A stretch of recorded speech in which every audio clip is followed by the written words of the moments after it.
As a precursor to this video, due to the difficulty in getting any kind of capture setup going on my 3DS, all the Paper Mario Sticker Star footage will either be taken guerrilla style with my camera or stolen from YouTube. I'll link the playthrough I stole from in the description. If I can even get a capture setup for the 3DS going, I'd be happy to make a full-blown review of this game.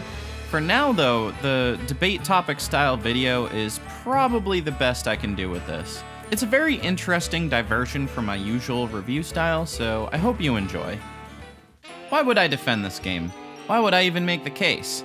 The argument I'm really trying to make here is that if it weren't for Color Splash, Sticker Star might have just been viewed as a mediocre side game.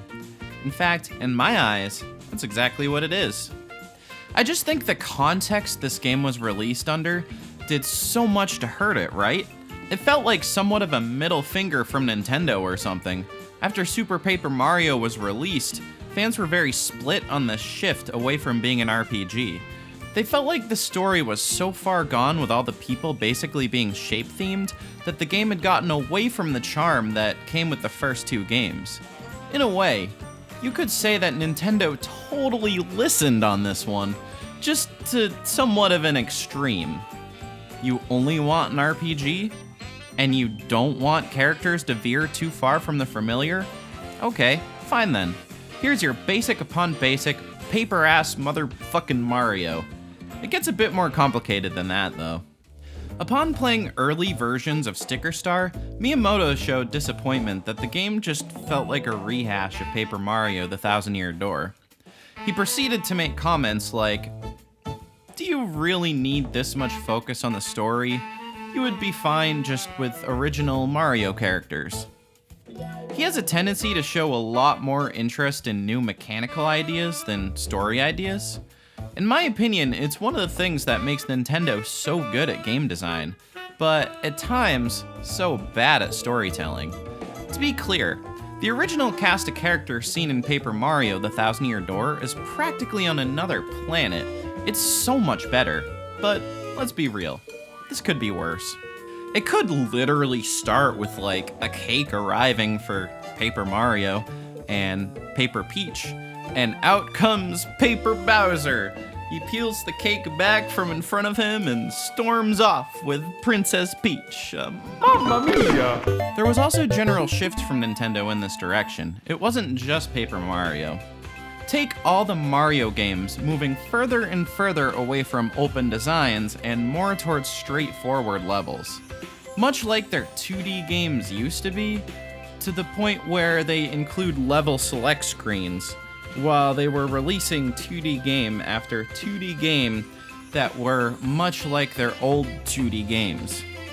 Color Splash continues the tradition of breakable items, and then Zelda does it? If people were getting sick of this trend, they could point right here as the origin.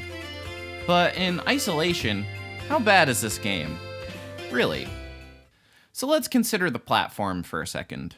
The 3DS, the next handheld. Funny enough, when I was a kid and the DS came out, I was really hoping for a remake of the original Paper Mario game. Now, back in the mid-2000s, I watched a review of Final Fantasy III on the DS from G4. They mentioned how you run into enemies super often, but it actually helped fill more time when you're taking your handheld out on an airplane or something to that effect. So picture for a second you have your 3DS out in public. You want to get a quick battle in before you pick up whatever you were doing.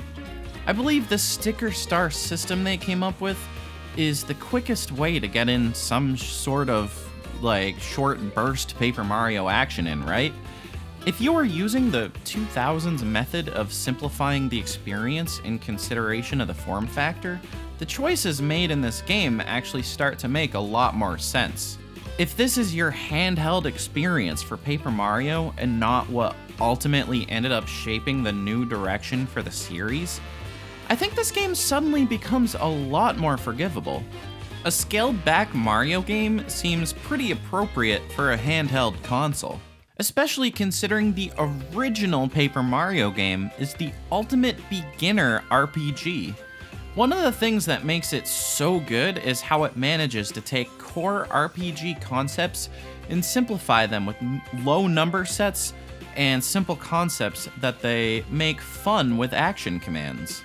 Looking for ways to simplify it further is still technically in the spirit of Paper Mario. The original Paper Mario is the game that made me fall in love with RPGs as a genre. It was literally my gateway drug.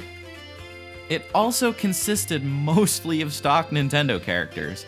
You know, different types of Toad, Shy Guys, Koopas, Piranha Plants. They wanted to take away the "what the hell are these" problem, so they went back to the basics. Oh god, am I about to defend the sticker system? While I'm not personally a fan, the disposable attack system changes the way you approach battling. They made it worse. I wanna attack him. Why can't this attack him? Why does it have to fucking go to him? The reason I'm still okay with this, despite having disposable attacks, is that it makes you consider what attacks to use depending on the situation you're given. It's not as brainless as you would think. Considering you don't have a partner in this game, you really want to make sure you're taking advantage of your multi-enemy attacks, like the Fire Flower. It makes you consider reserving your powerful attacks to circumstances that call for them, like boss fights. Fighting multiple enemies instead of one. Not too dissimilar to how you would juggle your FP and star power. It's just a lot more simplified. I guess what they messed up here is just the balance. They pretty much shower you in attacks, so it's not a Resident Evil 4 situation where you're faced with how to use your ammo most effectively because you run low all the time. The scale is slid a bit too close to easy. If the original Paper Mario makes for a great gateway into RPGs though, there's no question that Sticker Star couldn't make a worthy gateway into Paper Mario itself. Though I would much prefer the first game for that, if I'm being honest. One complaint this game gets is its bland, paper-stale, stock Mario story. You know, like you start the game, some shit happens, you go to find all the Toads, they go to restore the ground so you can move forward.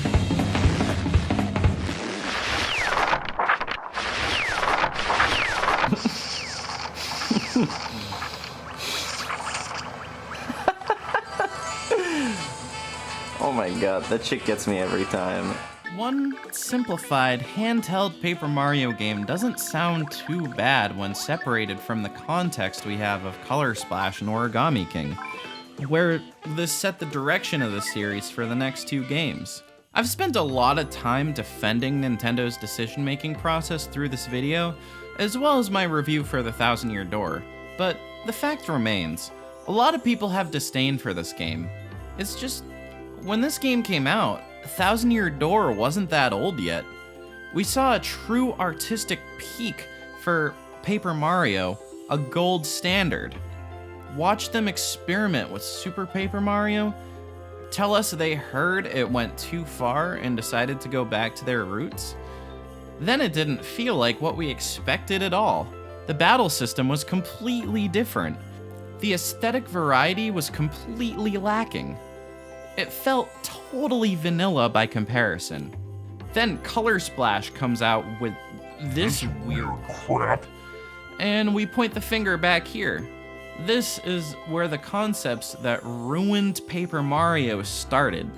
Disposable attacks, canon Mario characters only. This Overworld style was kind of a poison that was seeping into every Paper Mario game.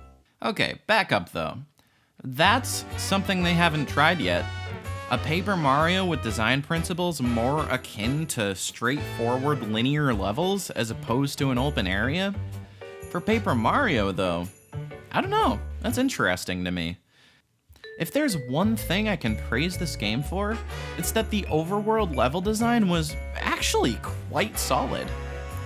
You're telling me going back and forth in easy-ass Twilight Town was better than the spatial awareness puzzles in the swamp? Watch as the stage you spend time figuring out and everything turns into a damn domino sequence.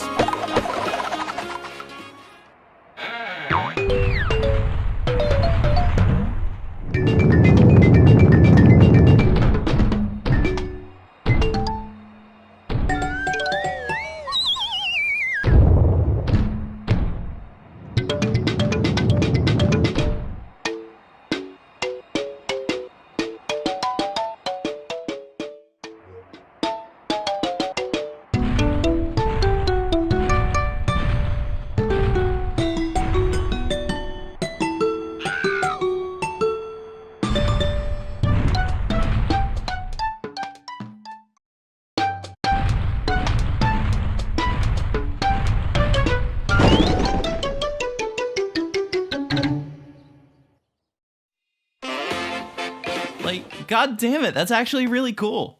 The overworld, separate the RPG portion of this game, is actually surprisingly really sound. Should I be embarrassed that I actually got stuck a few times? On its own, honestly, this game is fine. It's not amazing, it's not terrible, it's not the worst game ever made. It's nowhere near the worst game I ever played. It's just okay. Decent.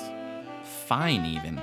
Intelligent Systems may have had some creative restrictions put on them for this game, but they never lost their charm. Even through some clear downgrades, they're still the Intelligent Systems we fell in love with when playing Thousand Year Door. And there's even flashes of that in Sticker Star. Everyone's allowed to have their own opinion, but personally, I can forgive them for this one.